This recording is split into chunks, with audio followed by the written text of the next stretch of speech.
अवतार fire and ऐश। तो अवतार के यूनिवर्स में तीसरा पार्ट फाइनली जेम्स कैमरून ने रिलीज़ कर दिया है। तो अवतार फायर एंड ऐश मैंने देख ली है।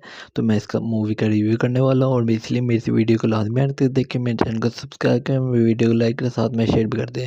तो अवतार फायर एंड ऐश ये अवतार के इस यूनिवर्स का तीसरा पार्ट है। जब अवतार 1 आई थी 2009 में, तब मैं बच्चा था, तब मुझे इतना पता नहीं था। और जब अवतार 2 की रिलीज़ तक मैंने 3-4 साल वेट किया और मुझे लगा था पहले कि अवतार 2 नहीं बन रही, फेक है, लेकिन वो बनी। वे ऑफ द वाटर अवतार 2 रिलीज़ हुई और अच्छी लगी मुझे।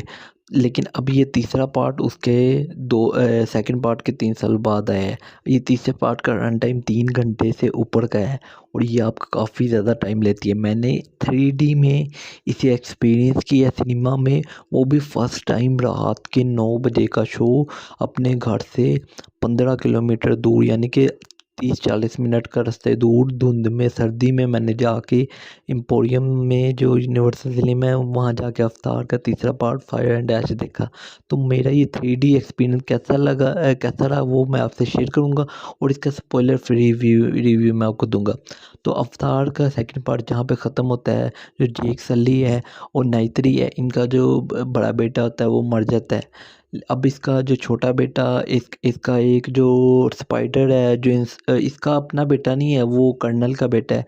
तो और एक जो कीरी है, जो वो एक पुरानी डॉक्टर या जो भी थी, उसका जो न्यू अवतार है। ये सब मिलके जो वाटर ग्लैंड के पास रहते हैं और फिर यहाँ पे एकदम से इन्हें वो फायर क्लैन के जो आपने फ़िल्म ट्रेलर में भी देखे होंगे वो इंट्रोड्यूस होते हैं और उनकी जो शक्लें हैं, उनकी जो हरकतें और फिर जो कर्नल और फिर जो न्यू फौजी और वही के इनके जो भी एवा है, जो भी वो उसे मान रहे हैं और लोग उसके खिलाफ भी हो गए हैं और ये चीज़ें। तो ये ऐसी स्टोरी हमने पहले भी देखी होगी। तो इसमें क्या नया है, जेम्स कैमरून ने इसमें जो अवतार 1 में जो 3D इंट्रोड्यूस किया था और अवतार के तीसरा पार्ट में स्टोरी का इतना कोई ज़्यादा इम्पैक्ट नहीं है। इम्पैक्ट इस चीज़ का है कि विजुअल्स क्या इन्होंने नए डाले हैं। अब मैं अमेरिका में या वो उनके सिनेमा में नहीं है, ये जो पाकिस्तानी सिनेमा है ये उस क्वालिटी के नहीं है। इंडियन सिनेमा भी ज़्यादा अच्छी क्वालिटी के हैं, हमारे सिनेमा लो क्वालिटी के हैं। इसलिए 3D में मैं सिर्फ वो एक्सपीरियंस लेने गया था कि इसका जो अगला पार्ट है वो आज से 4-5 साल बाद रिलीज़ होगा।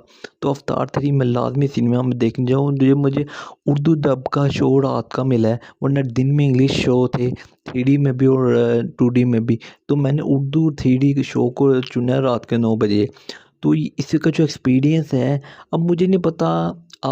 ये पूरी फ़िल्म जितनी भी मैंने पूरी फ़िल्म देखी है सब रेड थी, यानी कि इसमें जो विजुअल्स है, उनके जो लुक या उनके जो फेस एक्सप्रेशन नहीं, वो जो एटमॉस्फेयर या जो आसमान वो सब रेड नज़र आ रहा था। क्या आपके सिनेमा में ही ऐसा है या हमारा सिनेमा ख़राब है या बाहर के मुल्क के सिनेमा में कैसा रिज़ल्ट है, वो आप मुझे कमेंट में बताएं अगर आप मेरा रिव्यू देख रहे हैं। तो मुझे इनके जो लुक है, इनके जो विजुअल्स है वो काफ़ी ज़्यादा पसंद आए। इसका जो यूनिवर्स आप कहते हैं डीप डाइव का रहा है, वो किसी पे स्टोरी है कि अर्थ ख़त्म हो गया, अर्थ से किसी और प्लेनेट पे आए हैं, वो रह रहे हैं, लड़ रहे हैं, अच्छे लोग बुरे लोग लड़ रहे हैं और वो सिर्फ विजुअल्स के लिए लोग इस फ़िल्म को, इसके सेकंड पार्ट को, इसके पहले पार्ट की पॉपुलैरिटी और बॉक्स ऑफिस की वजह से देखा गया। लेकिन ये जो थर्ड पार्ट है ये उसकी कंटिन्यूएशन है और ये भी एक स्टोरी एंड होती है। अब क्या होता है जेक सली नाइट्री का, वो फायर क्लैन के लोग, वो वाटर क्लैन के लोग और वो जो मछली के एलियन जो जिनसे वाटर क्लैन के लोग बातें करते हैं और उनकी बातें सबटाइटल में हमें दिखाई जाती है, वो 3D में देखने में मज़ा आया है। तो ये जो अवतार फायर एंड डैश है, ये मेरे लिए एक ठीक ठाक सी मूवी है, इतनी कोई ख़ास एक्स्ट्रा ऑर्डिनरी फील नहीं होती। और मैं अवतार के यूनिवर्स का कोई ख़ास फ़ैन नहीं हूँ, मैं सिर्फ इसके विजुअल्स और इसकी देखने गया था कि मुझे क्या एक्सपीरियंस मिलता है 3D में अवतार को देखने का। अवतार 1 और 2 तो मैंने नहीं देखी थी सिनेमा में, इसलिए मैंने कहा थर्ड पार्ट मुझे देखना चाहिए, क्योंकि इसका जो फोर्थ पार्ट है अगर वो आएगा भी तो 5 साल बाद आएगा और बहुत लेट है। तो मुझे, अगर मैं इसके रिव्यू में कर्नल या उनके मोटिव इन चीज़ों की ना ज़्यादा बात करूँ, जो मेरा एक्सपीरियंस है वो मैंने अब तक शेयर कर दी है और मैं इसे अगर रेटिंग दूँ तो इसे मैं 10 में से 6 की रेटिंग दूँगा। अच्छी थी, आपको वन टाइम वॉच के लिए ठीक है। अगर आप इस यूनिवर्स के फ़ैन हैं तो आप इसे 2-3 दफ़ा लाज़िम देख सकते हैं। अगर आप फर्स्ट टाइम देखने आ रहे हैं तो मैं कहूँ कि पहला और सेकंड पार्ट देखना कंपल्सरी है, तब भी आपको थर्ड पार्ट की स्टोरी समझ आएगी, वरना आपके ऊपर से गुज़र जाएगी। आप कहेंगे ये क्या हो रहा है?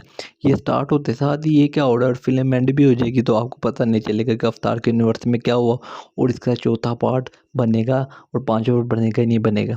तो ये थी, अब जेक से लिए उसकी फैमिली का क्या होता है ये आप फ़िल्म में जाके देखें। मैंने आपको कह दिया, आप देख सकते हैं। तो मेरी इस वीडियो में इतना ही। अब नेक्स्ट रिव्यू नेक्स्ट रिएक्शन मिलेंगे, तब तक के लिए बाय बाय।